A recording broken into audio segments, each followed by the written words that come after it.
ఎండలు మండుతున్నాయి. గదిలో కూర్చున్నా గదంతా హీట్ ఎక్కిపోయి ఆవిర్లు వచ్చేసేసి కూర్చోవడానికి నుంచోవడానికి కూడా ఫ్యాన్ వేసుకుంటే కూడా వేడి వేడి గాలులు వస్తున్నటువంటి సందర్భం. ఇక బయటకు వస్తే చెవుల్లోంచి గియ్యమని తిరుగుతున్నాయి. ఆ స్టేజిలో దేశమంతా వివిధ ప్రదేశాల్లో విపరీతమైనటువంటి ఏసీల వాడకం అవసరమవుతుంది.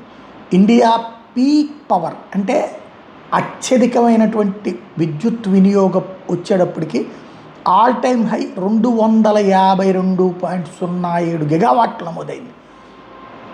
శనివారం 257 గిగావాట్లు అవుతుంది సోమవారానికి అన్నటువంటిది ఇలాంటి లెక్క. నిన్న ఆదివారం సాధారణంగా ఇండస్ట్రీస్కి వాటికి సెలవు కాబట్టి కొంత తక్కువ. ఈ మొత్తం కాదు, అసలు దేశ చరిత్రలోనే అత్యధికమైనటువంటి వినియోగం మాత్రం 252 గిగావాట్లతో శనివారం నమోదైందనమాట.